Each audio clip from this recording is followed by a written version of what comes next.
밝힙니다. 저 황원화 목사님이 쓰신 하이델베르크 융답 해설 그거 인용하고 상당 부분 인용했음을 미리 밝히고 강의 시작하도록 하겠습니다. 제가 이제 여담인데 하이델베르크 융답에 대해서 쓰여진 여러 가지 책들을 거의 봅니다. 이제 준비하면서 거의 보면서 이제 정리하는데 이제 우리말로 쓴 책, 영어로 쓴 책, 우리나라 사람이 쓴 책, 미국 사람이 쓴 책 쭉 봅니다. 근데 어떤 책은 어떤 부분이 잘 돼 있고 어떤 책은 어떤 부분이 잘 돼 있고 좀 그래요. 책들마다. 근데 특히 이 회계 파트 이 부분은 이 황원화 목사님 쓰신 이 부분이 정말 잘 돼 있습니다. 그래서 제가 몇 권 읽다가 이거 참 좋다 싶어서 그 이제 요약해서 정리해서 제가 조금 보태서 나누도록 하겠습니다. 읽죠. 우리 88문부터 91문까지입니다. 제가 문을 읽으면 여러분 답을 읽으시면 되겠습니다. 88문. 사람의 진정한 회개는 무엇입니까? 이거 굉장히 중요합니다. 회개는 감정적 반응입니다. 반성입니다. 애통입니다. 울음입니다가 아니라 사는 겁니다. 죽고 사는 거. 이게 회개입니다. 89문. 그렇다면 자, 회개의 첫 번째 요소이죠. 옛사람이 죽는다라는 것은 무엇입니까?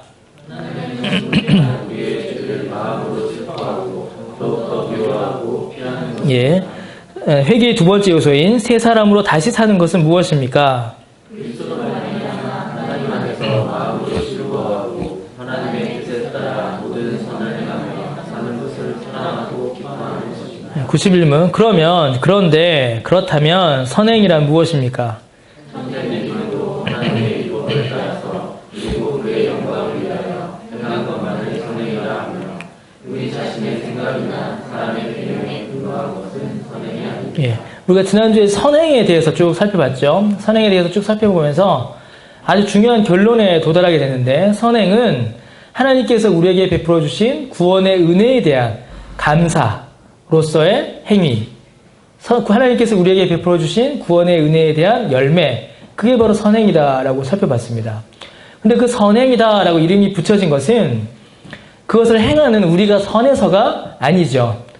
우리의 선한 의도나 우리의 선한 뜻에 의해서 우리에게서 나왔기 때문에 그것이 선하다라고 하지는 않습니다. 그것이 선하다라고 하는 것은 전적으로 그것이 하나님의 뜻에 일치하기 때문이다라고 우리가 살펴봤죠. 그래서 우리 편에서 봤을 때는 어떤 거예요? 하나님의 베풀어 주신 은혜에 감사하고 하나님께서 우리에게 명하신 말씀에 순종하여 행하는 것인데 세상 사람들이 봤을 때는 그게 어떻게 나타나는 겁니까? 선행으로, 윤리적인 행위로, 도덕적 삶의 모습으로 나타나게 되는 것이죠. 그래서 그걸 이제 선행이다라고 하였습니다. 그래서 지난주에 마지막이었는데 87문이었는데 여러분 기억나실지 모르겠습니다. 그 삶 가운데 선한 행위를 하지 않고 죄를 돌이키지 않고 여전히 즐거워하며 악행을 일삼는 자는 구원받은 자입니까? 라고 질문했을 때 뭐라고 답했죠? 구원받은 자가 아닙니다 라고 했습니다. 왜요? 회개하지 않았기 때문이죠. 참된 회개가 그 삶 가운데 나타나지 않기 때문입니다.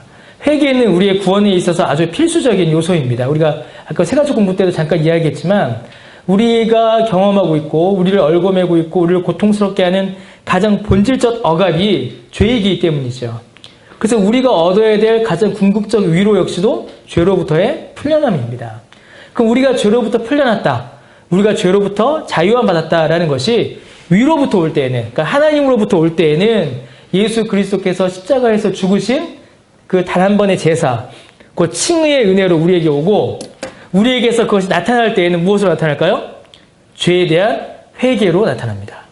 이거 아주 중요합니다. 위에서 그 은혜가 주어질 때는 예수 그리스도께서 십자가에서 단번에 이루신 그 제사를 통하여서 죄사함의 제사를 통하여서 우리에게 칭의의 은혜로 주어지는 것이고 우리에게서 나타날 때는 죄에 대한 자각과 회개로 우리 안에서 나타나게 되는 것이에요. 그러니까 참된 회개가 없으면 죄사함의 은혜를 받았다라고 말할 수가 없는 것입니다. 참된 회개는 참으로 이제 중요합니다. 이제 과연 이제 진정한 회개가 무엇인가를 우리가 먼저 살펴봐야 하겠죠. 회개는 여러 계속하여 반복적으로 말씀을 드리지만 우리의 도덕이라든가 우리의 양심에 기준하여서 나타나는 죄에 대한 반성이라고 보기가 어렵습니다. 그것을 참된 회개다라고 말할 수가 없어요. 애들도 이렇게 보니까 잘못한 걸 압니다. 자기 자신이. 그래서 자기가 잘못한 걸 알아서 그것에 반성하여 눈물로 아빠 엄마 잘못했어요 라고 진심으로 아빠 엄마에게 이야기할 때가 있어요. 그러나 그것은 회개가 아닙니다. 구원 얻는 회개도 아니고 성경에서 말하는 참된 회개도 아니에요.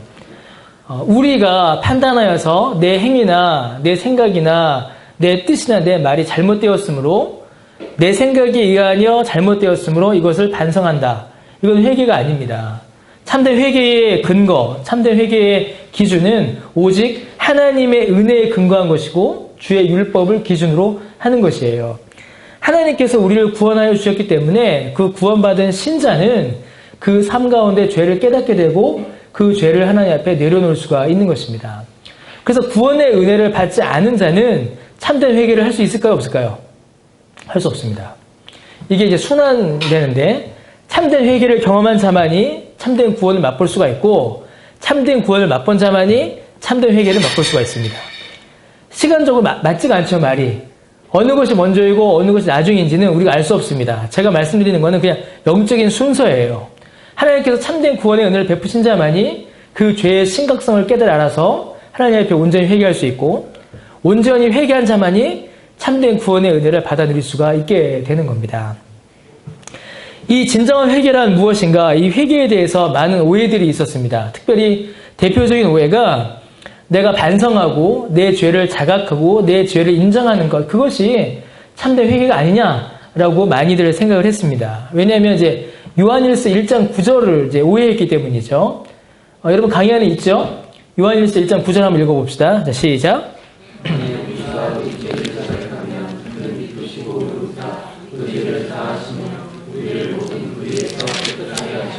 예, 여러분에게 써놓고 저는 안 써놨네요. 요한일서 1장 9절을 보면은 아주 단순합니다. 만일 우리가 우리 죄를 뭐하면 자백하면 그는 미쁘시고 의로우사 우리 죄를 사하시고 우리를 모든 불의에서 깨끗하게 하신다라고 되어 있죠. 이 말씀을 이제 오해하기 시작한 겁니다. 어떻게 오해했어요? 자백하기만 하면, 그래서 회개는 자백이다. 회개는 하나님 앞에서 죄를 인정하는 것이다. 하나님 앞에서 내가 죄 지었습니다라고 인정하고 잘못했습니다라고 자백하면 그게 회개다라고 이렇게 오해하기 시작했습니다. 그러나 실제로 요한일서 1장 이 9절의 말씀은 전체 문맥에서 봤을 때에 예수 그리스도만이 회개의 원인이 되신다라는 사실을 우리에게 알려주는 말씀입니다. 자백만 하면이라는 것보다는 우리의 죄사함의 근거, 회개의 근거가 예수 그리스도에게 있다라는 사실을 우리에게 알려주는 말씀이에요. 오히려 참된 회개는 단순히 입술로 하는 고백, 자백 그 이상의 것을 우리에게 요구합니다. 또 하나의 오해가 행위와 공덕을 강조하는 것이에요. 그래서 선한 행실들을 통하여서 죄를 갚는 것이 가능하다. 곧 회개란 죄값을 갚는 것인데 내가 선행을 많이 하여서 내가 지은 죄를 갚는 것이다. 이렇게 오해하는 부류도 있습니다. 요한일서 1장 9절을 오해한 부류가 어딜까요? 현대 복음주의라고 하죠. 값싼 복음주의라는 말들 하죠. 예수 믿으면 다 된다. 회개하면 다 용서받는다. 자백하면 고백만 하면 된다. 라고 말하는 현대 복음주의, 개신교 진영 안에 있는 값싼 복음이라고 하죠. 그런 말이 이제 요한일서 1장 9절을 오해하고 행위와 공덕으로 죄값을 치를 수 있다라고 오해하면 이거는 뭐가 될까요? 이게 천주교가 되는 거죠. 로마 카톨릭. 혹은 행위 구원론으로 빠지게 되는 겁니다. 선한 행실들을 통하여서 죄를 갚는 것이 아닙니다. 갚을 수가 사실은 없죠. 왜 그럴까요, 여러분? 지난번에 했죠. 우리의 선한 행실을 하는 능력이 우리가 죄 짓는 능력을 따라갈 수가 없습니다. 아무리 우리가 선한 행실을 많이 하여도 우리의 죄를 다 갚을 수가 없어요. 그래서 우리의 선행이 무의미하다라는 게 아니라 우리의 선행으로는 죄를 갚기에는 부족하다라는 것입니다.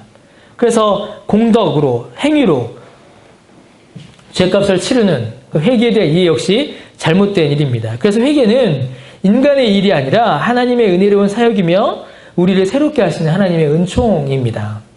죽고 사는 것이다 라는 것이죠. 그러므로 회개는 이 황원하 목사님 아주 멋진 말을 써놓으셨는데 회개는 자백하는 순간이 아니라 뭐라고요, 여러분? 돌이키는 과정입니다. 이게 아주 중요합니다.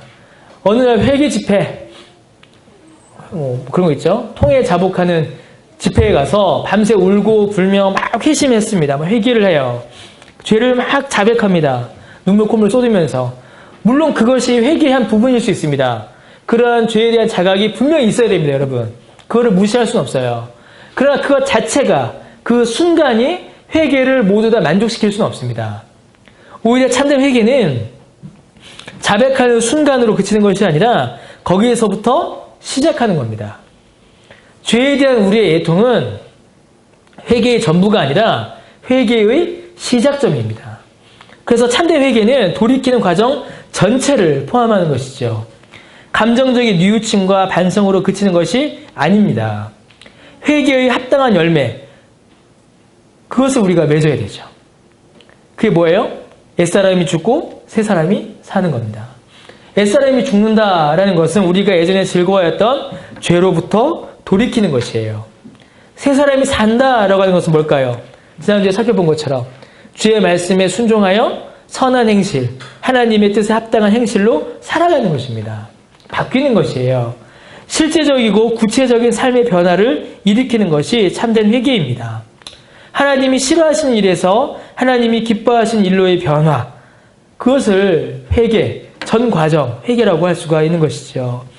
그래서 진정한 회개는 죄에 대한 깊은 통회와 뼈저린 반성이 있습니다. 애통함이 있어요. 눈물이 있습니다. 그래서 89문에도 뭐라고 되어 있어요?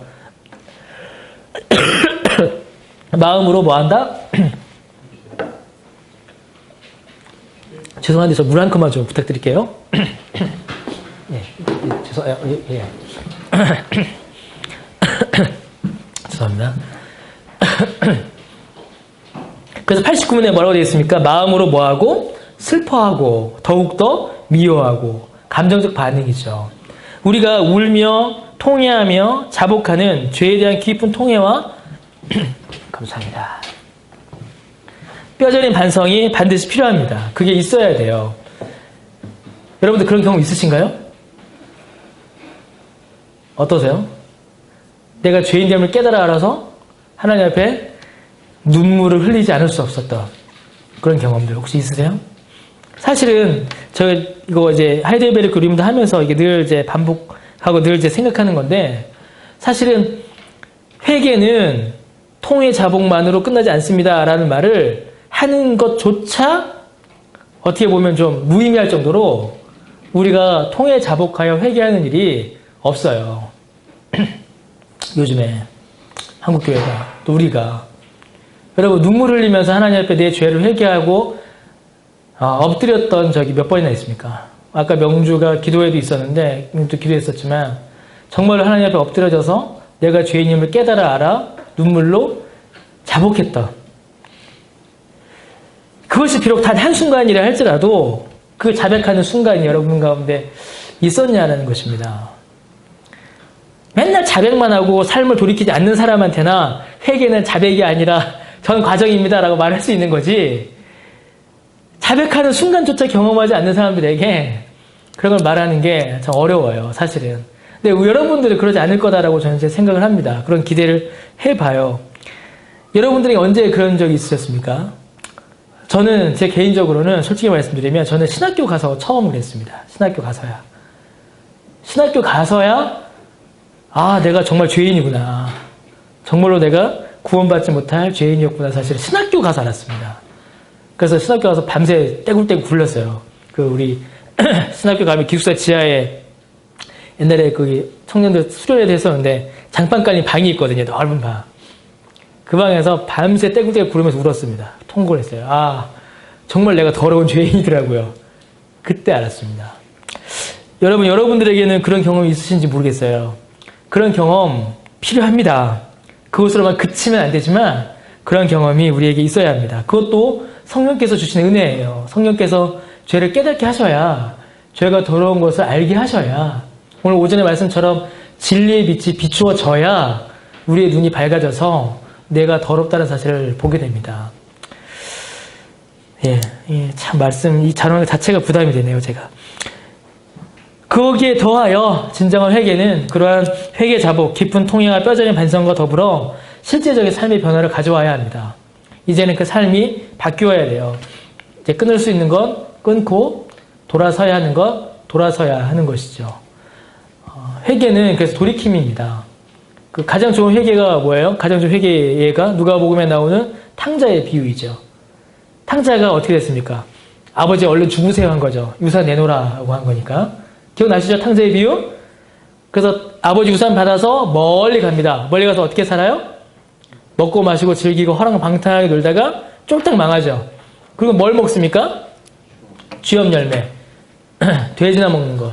그것도 돼지 옆에서 뺏어 먹습니다. 완전 거지가 되고 아주 더러운 사람이 되죠. 거기까지 갑니다. 그리고 거기서 뭘 알아요? 우리 아버지 집에서는 종도 나보다는 잘 산다. 종도 잘 먹는다는 사실을 깨달아요. 내가 아버지를 떠나 범죄하였구나. 자기의 죄인됨을 깨달아합니다. 어디까지 간 거죠? 깊은 통해와 뼈저린 반성까지 간 겁니다. 그러나 거기서 그치지 않아요. 거기서 그치면 그건 참된 회개가 아닙니다. 어떻게 하죠? 거기서부터 리턴하죠. 돌아옵니다. 하나님께로, 아버지께로 돌아와요. 그래서 그 누더기 옷을 입고 더러워진 몸을 이끌고 냄새나는 몸을 이끌고 어떻게 합니까? 아버지에게로 돌아와요. 여러분 이게 회개입니다. 돌아오는 것이에요. 더 이상 쥐염 열매를 먹지 않는 겁니다. 더 이상 그 허랑방탕하던 그 향락을 끊는 거예요. 돌이키는 겁니다. 이게 참된 회개의 열매다라고 하죠. 그래서 회개를 강조하는 일이 요즘 많이 인기를 얻지 못합니다. 왜냐하면 삶의 변화를 요구하기 때문이에요. 즐기던 것, 재밌어 하던 것들, 함께 하던 것들을 이제 그만하셔야 되고 돌이키기를 요구하기 때문에 사람들이 회개를 별로 좋아하지 않습니다. 그러나 여러분, 회개는 그저 눈물로만 끝나지 않습니다.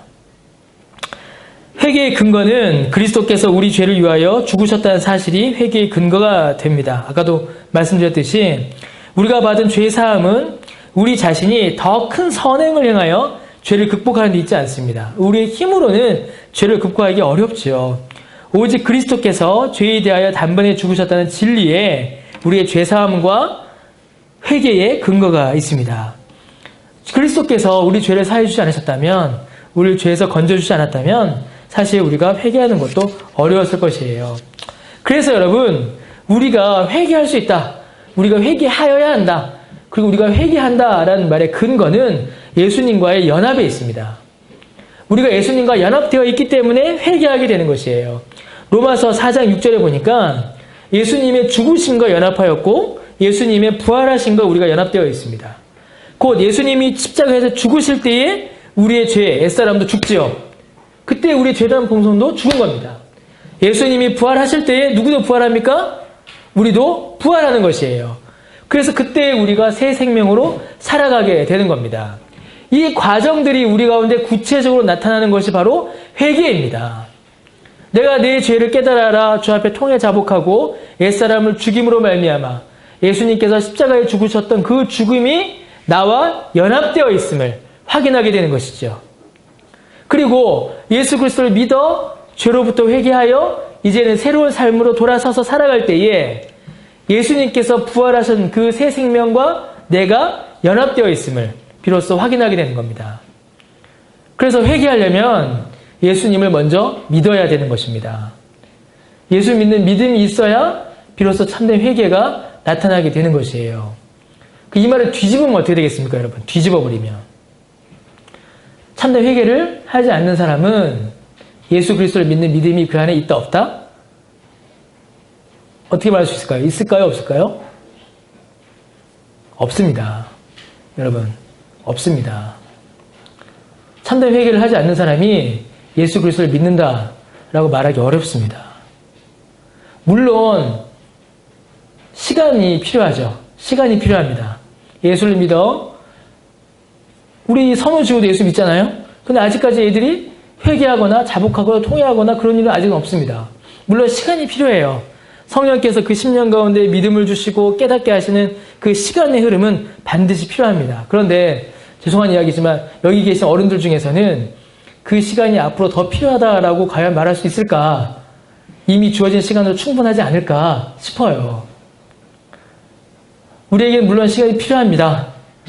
믿고 깨닫고 돌이키고 하나님께서 우리를 변화시킬 그 시간에 필요한 건 사실이에요. 그러나 그 시간만 주구장창 기다리고 있을 수는 없어요.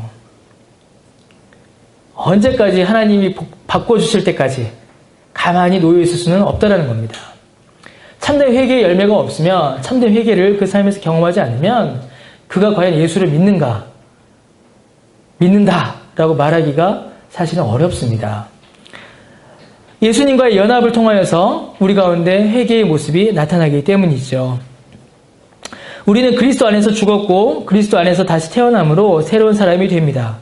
그러므로 죄에 대한 감정적인 자책, 뉘우침만이 회개가 될 수 없고 또 도덕적인 수행과 노력이 회개를 대신할 수도 없습니다. 예수님을 믿는 믿음으로 말미암아 베풀어 주신 구원의 은혜에 감사하여 깨닫게 된 죄에 대하여 돌이키는 것. 이 모든 과정이 회개라고 우리는 이해할 수 있습니다. 자, 그렇다면 89문에 옛사람이 죽는다라는 것이 무엇인가? 그걸 우리가 좀 살펴보겠습니다. 옛사람이 죽는다라고 했는데 이 옛사람이 죽는 것은 실제로 죽는 걸까요, 여러분? 실제로 우리가 죽습니까? 아니죠. 예.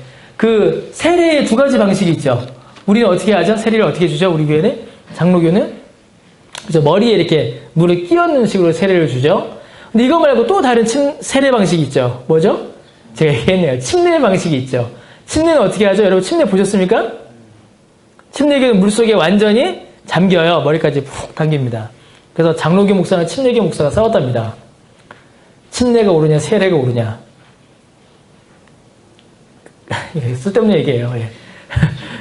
침례교, 장로교 목사가 물었답니다. 침례교는 어디까지 머리를 담굽니까? 그러니까 머리까지 물속에 잠굽니다. 이렇게 얘기했대요. 침례교가. 그러니까 장로교 목사가 뭐라고 했을까요?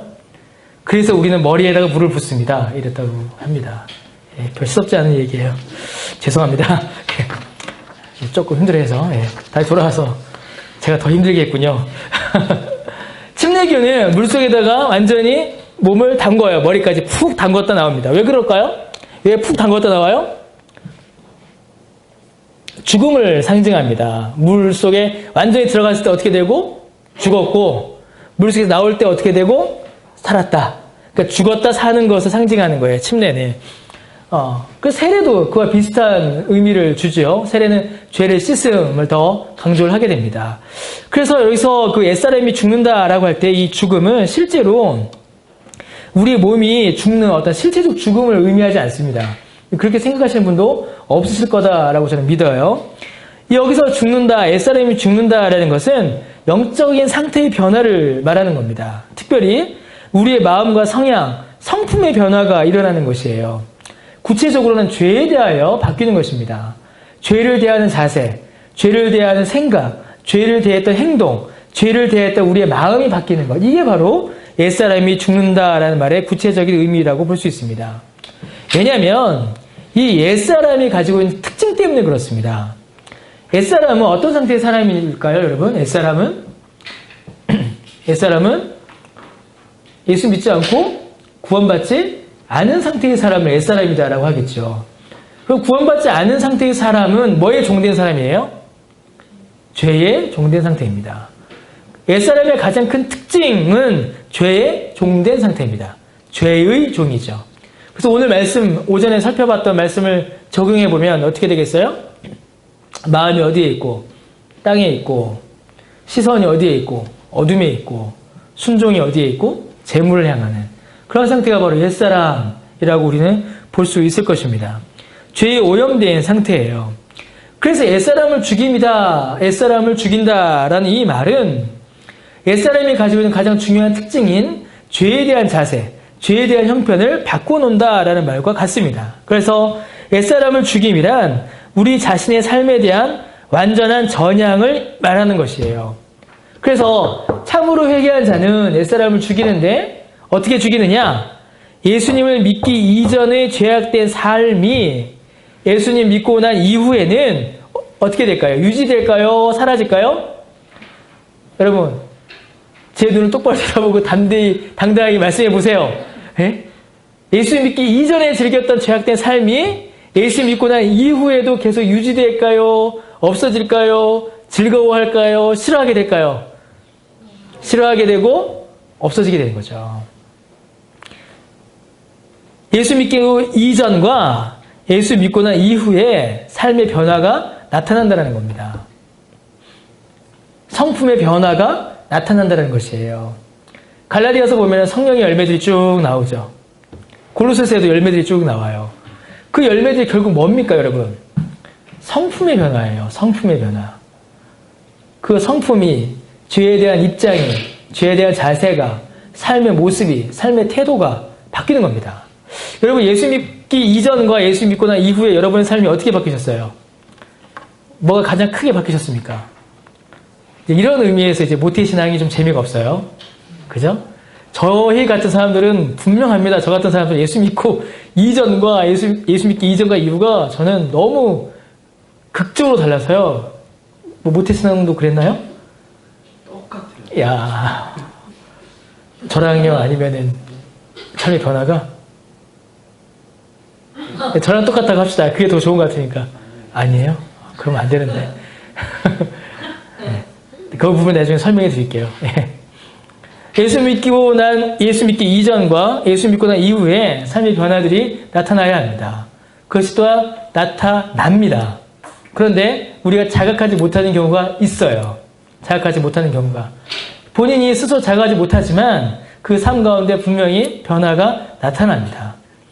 가장 극적인 변화가 뭘까요? 가장 단순한 변화. 교회 나오는 겁니다. 교회 나오는 겁니다. 이거 여러분 쉬운 거 아닙니다. 단순한 거 아니에요. 주일날 교회 나오는 거 굉장히 어렵습니다. 여러분 주일날 교회 나오기 쉬우세요? 그렇죠. 얼마나 힘들어요. 토요일까지 야근해, 출근해, 일하다가 일요일 아침에 일어나서 씻고 옷 갈아입고 주차나 편합니까? 주차하려면 3바퀴를 돌아야 되는 이 동네에 차 갖고 오고 버스 타고 지하철 타고 오고 힘들어요. 일요일날 교회 오는 거, 일요일날 아침에 일어나는 거, 일요일날 친구들과 놀러가는 거, 정리하는 거 굉장히 힘듭니다. 여러분. 어려워요. 그러나 그것으로부터 돌이켰다는 것 자체만으로도 여러분 삶 가운데 가장 뚜렷한 변화의 흔적이에요. 그러니까 여기 계신 분들은 뭐예요? 전부 다 예수 믿고 난 이후의 삶의 변화를 경험한 분들입니다. 제가 여러분들 위로해 주려고 하는 말이 아니에요. 실제로 그것을 가볍게 봐서는 안 됩니다. 주일날 교회에 나와서 예배하는 일은 굉장히 어렵고 힘든 일이고 그것을 위해 많은 수고, 헌신이 필요한 게 사실입니다. 근데 그 외에도 여러 가지 삶의 변화들이 또한 따라올 수가 있겠죠. 뭐 술을 끊는다거나 담배를 끊는다거나 제가 그랬습니다. 제가 예수 믿고 나서 다 끊게 됐죠. 예전에 즐겨하던 것들이 점점 줄어드는 삶의 변화가 있어야 합니다. 특히 죄에 대하여 전혀 새로운 입장과 자세를 가져야 합니다. 가지게 됩니다. 예전에는 아무런 거리낌도 없었고 아무런 마음에 불편함도 없었던 일들이 불편해지고 어려워지고 싫어지게 되는 것이죠. 저 대학 다닐 때 저희 대학 때는 벌써 20년 전이 돼버렸네요. 예, 제가 96학번이니까 세상에나. 예. 제가 대학 갔을 때는 욕을 그렇게 많이 했어요. 저희 때. 그러셨죠? 미정 선생님, 편재 선생님, 뭐 저랑 비슷한 세대 사셨던 분들, 예, 박진숙 사모님 다 그랬죠? 예. 저랑 비슷한 시대 대학 다니셨던 90년대 학번도 다 그랬잖아요, 우리. 예. 아, 그래요?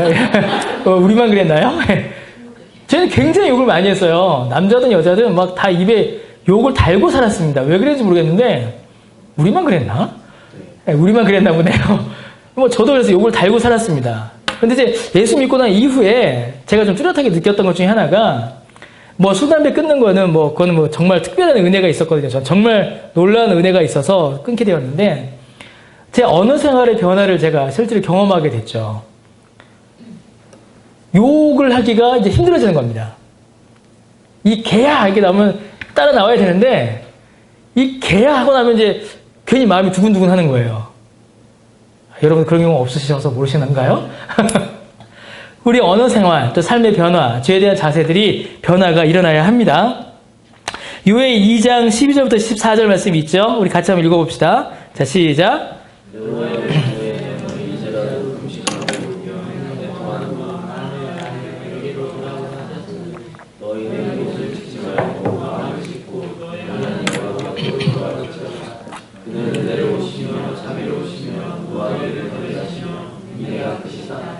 돌이켜 재앙을 내리지 아니하시나니 주께서 혹시 마음과 뜻을 돌이키시고 그 위에 복을 내리사 너희 하나님 여호와께 소재와 전제를 드리게 하지 아니하시는지 그가 예. 뭐라고 합니까? 여호와의 말씀을, 이 여호와의 서죠. 말씀에 너희는 이제라도 금식하고 울고 애통하고 마음을 다해 내게로 돌아오라. 옷을 찢지 말고 무엇을 찢어라? 마음을 찢어라. 그리고 하나님께로 돌아오라. 죄를 대하여 더 이상 즐거워하지 말고 죄를 미워하고 죄로부터 돌이키라라는 것입니다. 죄에 대한 분명한 인식의 변화가 있어야 된다는 것이죠. 우리 요리문답에 본 그대로입니다. 죄는 하나님께서 진노하시는 것이다. 하나님께서 싫어하시는 것이다. 라는 사실을 우리가 알아야 합니다. 그래서 나도 죄를 어떻게 해야 돼요? 싫어하게 되는 것이죠. 그리고 두 번째로 마음으로 슬퍼해야 합니다. 진심으로 죄를 슬퍼하는 것이죠. 진심으로 죄를 슬퍼하니 그 죄를 향하여서 통해 자복하는 일이 벌어지는 것입니다.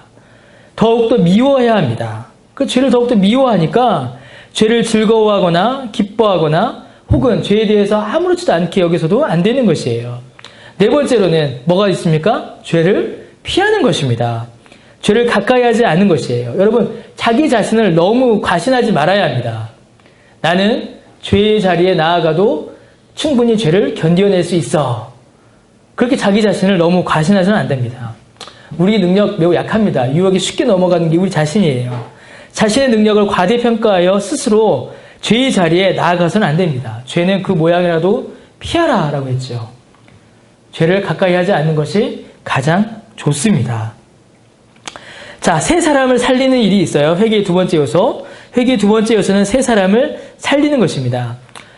죄를 죽이는 것, 옛사람을 죽이는 것은 회개의 소극적인 의미다라고 볼 수 있습니다. 하지 않으면 되는 것이니까요. 그런데 이제 하지 않는 것에서 그치지 않고 참된 회개는 하는 겁니다. 이제는 우리가 살아가야 합니다. 예수 믿고 회개하여서 바로 천국 가면 좋은데 바로 천국 갈 수가 없어요. 우린 천국 갈 때까지 이 땅 위에서 어떻게 해야 됩니까? 살아내야 합니다. 살아야 돼요. 그럼 어떻게 살 것인가? 진심으로 자신의 죄에 대하여 애통해야 하고 통해 자복했다면 우리가 어디에 있는 것을 기뻐해야 될까요? 하나님 안에 있다는 사실로 인하여서 진심으로 즐거워하고 기뻐해야 합니다. 우리 문답에 90문 답에 있죠. 예수 그리스도로 말미암아 하나님 안에서 마음으로 즐거워하는 겁니다. 내 즐거움과 기쁨의 원인이 어디에 있고 하나님 안에 있고 그리고 내가 하나님 안에 있다는 사실이 즐겁고 감사해야 하는 것이죠. 여러분 하나님 안에 있다는 사실이 기쁘고 감사합니까 여러분? 어떠세요? 예, 감사합니다. 하나님 안에 있다는 사실이 즐거움이 되세요? 내가 하나님 안에 있어서 교회 안에 있고 교회 안에서 하나님의 말씀의 양육을 받는다는 사실이 기쁘고 즐거운 일이 되어야 된다는 겁니다. 이게 새 사람으로 사는 것이에요. 예전의 즐거움이 더 이상 즐거움이 아니라 하나님 안에서 즐거움을 찾는 것이죠. 두 번째로 뭐가 있습니까?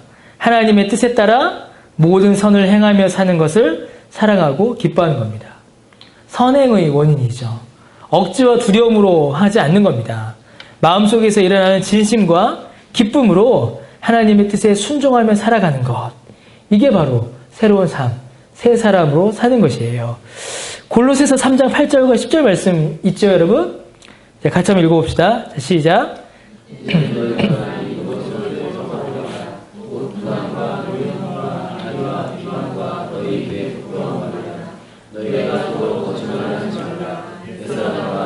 예, 여기까지. 분함, 노여움, 악의, 비방, 입에 부끄러운 말, 거짓말, 이게 다 뭡니까? 죄요, 옛사람의 행위라는 것이에요. 참된 회개를 경험한 사람은 이 모든 일들을 죽이고 벗어버리고 이제 뭐합니까? 읽어봅시다. 자, 시작.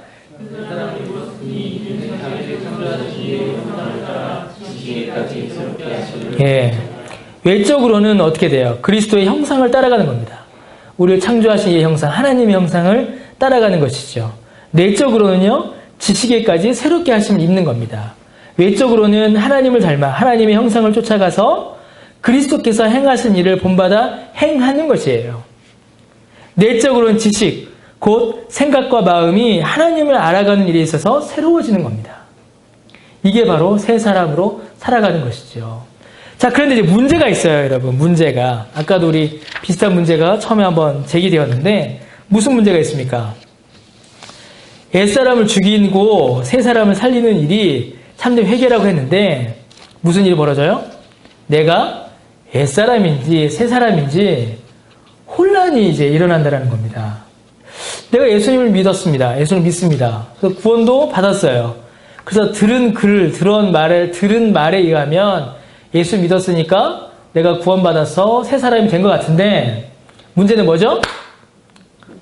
나의 어젯밤 이야기를 돌아보니 여전히 나는 뭐 같은 거예요? 옛사람 같은 겁니다. 그 나는 새 사람인가? 나는 옛사람인가? 그 중간에서 이제 왔다 갔다 하는 거죠. 우리 오전에 말씀도 나누었죠. 내가 과연 옛사람인가? 새 사람인가? 과연 나의 정체성은 옛사람인가? 새 사람인가?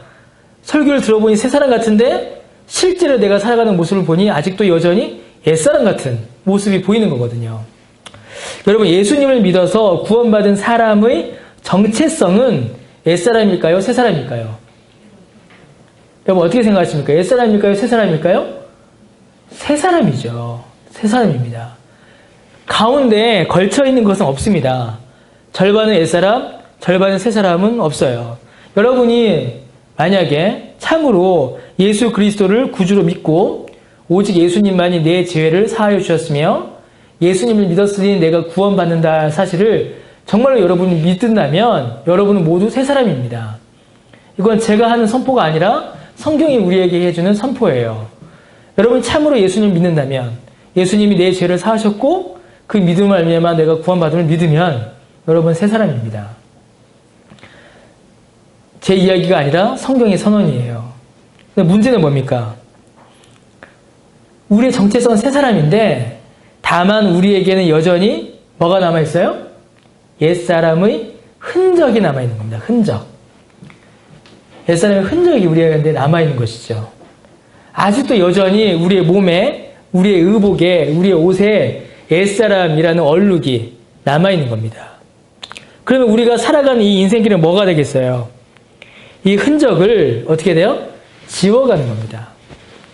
이 옛사람의 흔적이 오늘 우리에게 죄로 나타납니다.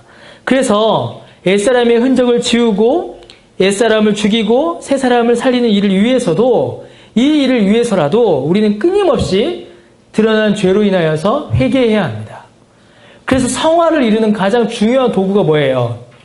회개입니다. 회개.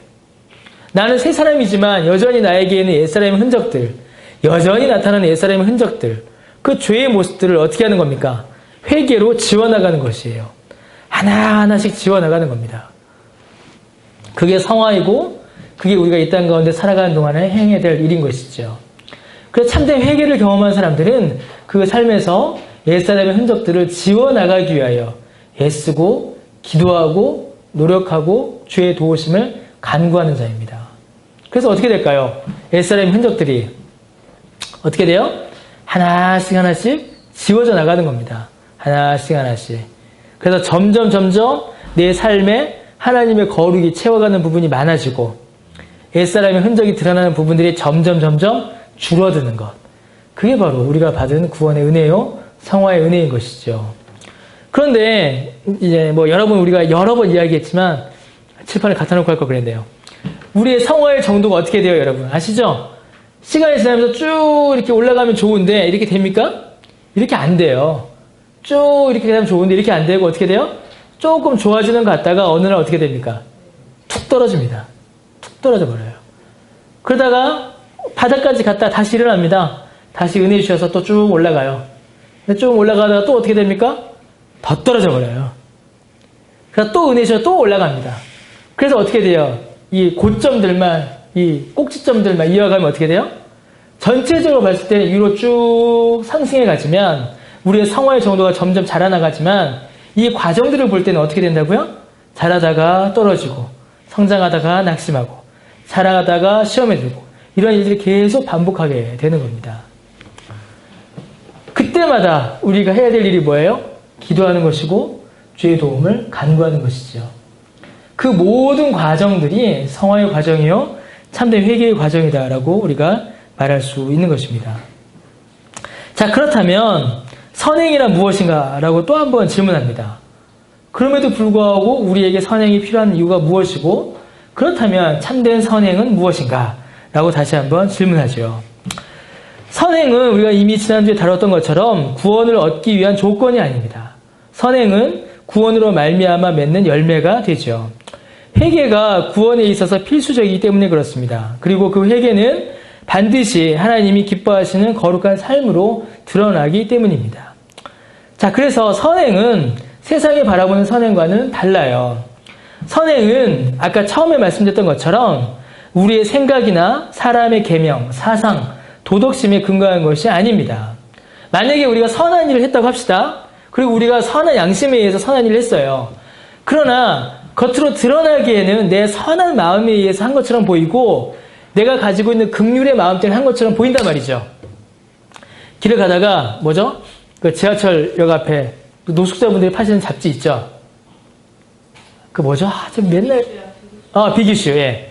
그 이제 노숙자분들이 이제 파시는 잡지입니다. 그걸 가지고 이제 재활을 하시는 거예요. 어느 날 길에 가다가 노숙자 그 비기슈를 팝니다. 얼마죠? 그게? 2,000원, 3,000원. 구가는 3,000원이고 신가는 5,000원이고 그렇죠. 예. 하나 삽니다. 왜 사요? 주머니에 돈이 있고 내 마음에 불쌍한 마음이 들었고 저 사람이 이걸 갖고 다시 재활한다라는 선한 양심이 있어서 내가 샀어요. 이 모든 프로세스가 내 이성과 내 지식과 내 양심에 의해서 일어난 것처럼 보인단 말이에요. 그러나 그렇다 할지라도 그 선한 양심, 선한 마음을 주신 분은 누구시다? 하나님이시라는 겁니다. 신자가 행하는 모든 선행의 근거는, 원인은 그래서 하나님이세요. 그래서 선행은 여러분, 우리 여기 91문의 답과 같이 참된 믿음으로부터 기인하는 겁니다. 세상이 말하는 선행과 기독교 신앙이 말하는 선행은 달라요. 세상은 그 원인이 철저히 개개인의 선한 양심과 도덕심에 의존합니다. 그러니까 어떻게 돼요? 세상에서는 궁극적인 선행을 볼 수가 없는 겁니다. 개인의 양심에 의존하기 때문에. 혹은 세상의 이목과 법령, 거기에 기대하여서 선행을 행하게 됩니다. 그리고 그 결과 역시 선행을 행한 자가 칭찬을 받게 되죠. 그러나 기독교가 말하는 선행은 세상과 다릅니다. 원인은 믿음이에요. 사람의 양심이나 생각이 아닙니다. 원리는 뭘까요? 세상은 세상의 법을 따라서 한다지만 신자의 선행은 하나님의 율법을 따라서 하는 겁니다. 그러므로 하나님의 법에 어긋나는 행위는 선행이 아니에요. 하나님의 법이 뭡니까? 하나님을 사랑하고 이웃을 사랑하는 것이죠. 그것에 의하여 선행이 나타나게 되는 겁니다. 그 기준과 원칙도 하나님의 율법이 되는 것이에요. 목적이 어떻게 되겠습니까? 세상 사람들은 선행을 행하여서 어떻게 돼요?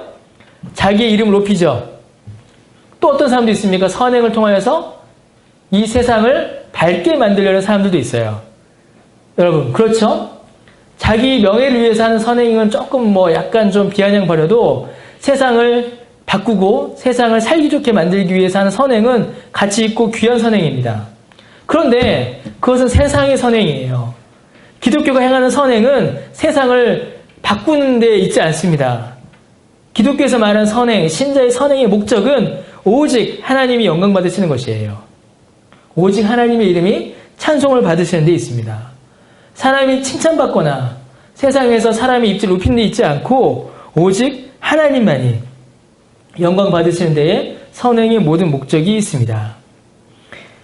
기독교인이 선행을 행하였다고 해서 그가 선행을 했다라고 무조건 말할 수 없는 일이 벌어지게 돼요.